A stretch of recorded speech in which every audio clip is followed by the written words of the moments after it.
Teman-temanku semuanya, apa kabar teman-teman? Semoga teman-teman sehat ya hari ini. Teman-teman, saya merasa uh, marah, ya, terharu, campur aduk nih teman-teman. Nasionalisme saya yang sangat tinggi ini teman-teman ya. Sebenarnya banyak hal yang bisa saya ceritakan tentang masalah kelola negeri ini ya. Ya ini karena ulah oknum-oknum ya, ulah para pejabat yang nggak bertanggung jawab, yang dia bodoh atau gimana nggak ngerti, atau dia rakus atau gimana nggak ngerti ya, yang pasti rakus teman-teman, greedy ya. Bukan hanya di pusat teman-teman, di daerah juga banyak ya. Nggak semua orang itu memiliki nasionalisme yang kuat. Ini pentingnya pemimpin Indonesia itu yang bernasionalisme, melindungi segenap tanah air, segenap warganya ya, memberikan pelayanan.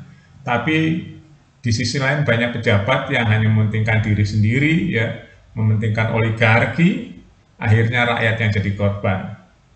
Untung presiden hari ini, Presiden Prabowo yang tegas, yang dia sangat nasionalismenya tinggi ya. Ini yang membuat pagar ini dibongkar ya. Nggak berhenti di situ saja teman-teman, ini kritik dan saran saya ya. Pemerintah di bawah Presiden Prabowo harus mengusut tuntas. Ini sebenarnya nggak sulit ya teman-teman, mengusut kejahatan-kejahatan seperti ini nggak sulit. Mafia tanah ini sudah merambah ke mafia laut hari ini teman-teman.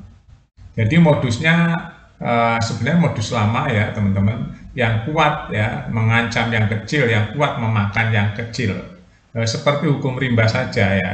Nah ini sebenarnya gampang kalau kita mau mengurut-ngurut gampang. Nah, kita cari saja ya di belakang yang pemodal ini pasti udah tahu. Kalau pemerintah tegas ya diusut dan dipenjarakan atau dipidanakan ya. Itu yang pertama. Yang kedua pejabatnya ya. Pejabat dari kementerian ya. Kementerian ATR, terus BPN setempat ya, atau pemerintah daerah setempat yang terlibat semua diusut. Yang memberikan katanya ada izin, ada sertifikat di laut, itu semua harus diusut, jangan berhenti dibongkar saja.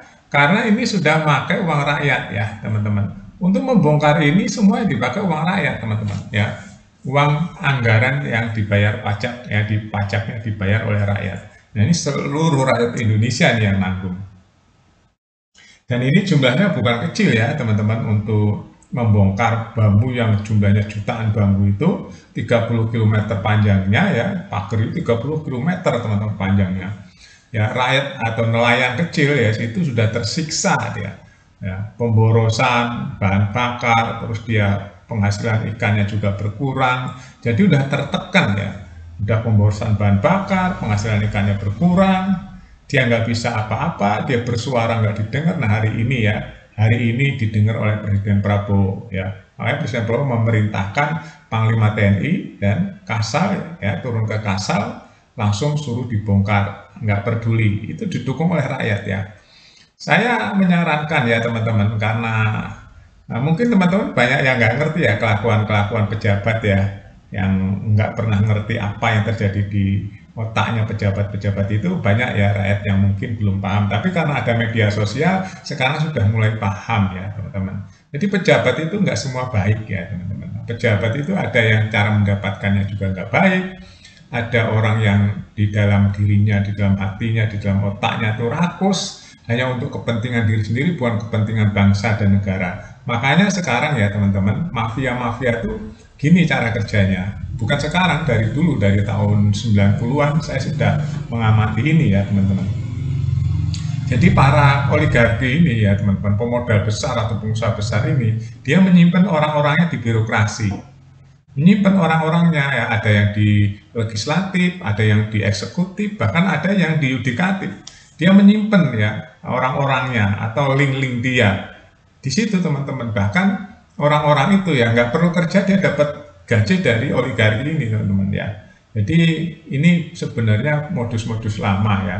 Kita lihat aja dari undang-undang yang dihasilkan oleh legislasi ya. Itu kalau teman-teman tahu cara pembuatannya sebenarnya sudah bukan rahasia lagi. Dari draft ya, dari rancangan itu sebenarnya sudah ada intervensi-intervensi, udah ada ikut serta ya, banyak itu teman-teman kalau mengikuti ya, kalau teman-teman pernah bekerja di korporasi, konglomerasi ya, itu ada namanya corporate PR ya. Semua apa-apa yang keluar masuknya surat menyurat, keluar masuknya informasi dan pelayanan atau link-link kemana-mana melalui corporate PR teman-teman ya. Kebetulan saya pernah di konglomerasi ya teman-teman. Jadi saya tahu. Nah di situ berhubungan dengan draft-draft ya, umpamanya ada undang-undang tentang tembakau, undang-undang tentang sawit, undang-undang tentang tambang, undang-undang tentang apapun ya. Itu draftnya itu udah ada yang bocor kemana-mana, itu bukan rahasia karena memang oligarki itu ya teman-teman, oligarki itu menyimpan orang-orangnya atau membangun hubungan dengan orang-orang yang ada di legislatif, ada di eksekutif, ada di yudikatif. Makanya teman-teman kan nggak usah aneh kalau ada berita ada hakim yang ditangkap KPK atau ditangkap kejaksaan ya. Kan banyak kan ya hakim-hakim yang korupsi sekarang kan, bahkan ada mantan petinggi MA itu yang punya uang 1 triliun di kamarnya kan ya, emas 51 kilogram. Itu pun sebagian gunung emas, gunung es saja teman-teman. Gunung es itu ada hakim, bahkan ketua PN kemarin di Jawa Timur dan hakimnya itu ditangkap oleh kejaksaan ya kan, gara-gara membebaskan seorang pembunuh. Nah itu gunung es teman-teman, padahal yang di bawahnya, di bawah permukaan itu gede, banyak sekali hal-hal yang nggak terungkap. Itu kejahatan-kejahatan yang terorganisir, kejahatan-kejahatan yang berkamuflase, banyak sekali di negeri ini yang salah urus ya teman. Makanya Indonesia kan agak stuck di tempat kan, ya karena kebocoran-kebocoran seperti itu.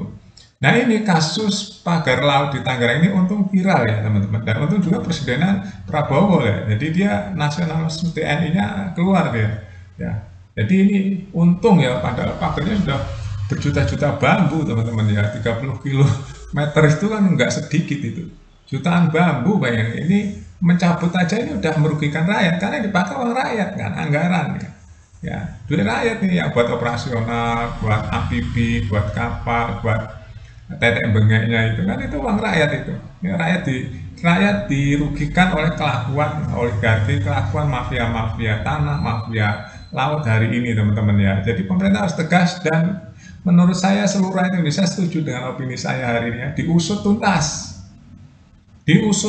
itu ya, yang namanya orang di belakang ini semua harus diusut tuntas, pejabatnya, oligarkinya ya, yang punya uang di belakang ini, pejabat BPN-nya, terus pejabat BPR setempat, pejabat daerah setempat ya, semua harus diurus ya. Kementerian juga nih, KKP juga harus diurus, diusut, yang terlibat harus dihukum pidana ya teman-teman, harus dipidanakan. Kalau enggak ya dia teong-teong aja, udah merugikan rakyat. Ini kan merugikan rakyat nih, yang membongkar ini kan rakyat nih ya, pakai uang rakyat ya, rakyat semua itu rakyat nih, ada nelayan, ada TNI, itu kan semua itu rakyat teman-teman ya.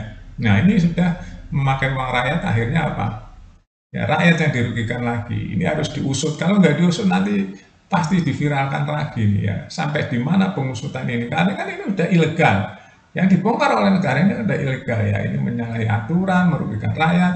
Ini pasti orang-orang yang niatnya kurang baik ya teman-teman, kan udah merugikan nelayan. Kalau baik nggak mungkin merugikan nelayan ya. Ini teman-teman, makanya masa laut dikasih sertifikat di pagar-pagar begitu, ini kan wah modalnya gede banget di belakangnya ya. Ya mudah-mudahan ini harus diusut tuntas, siapa harus transparan ya di belakang ini semua yang menerbitkan surat-surat harus diusut tuntas dan dipidanakan. Oke teman-teman, biar rakyat merasa adil, keadilan di negeri ini ya. Itu aja teman-teman, terima kasih. Update terus beritanya di Buat Makan TV. Sampai jumpa.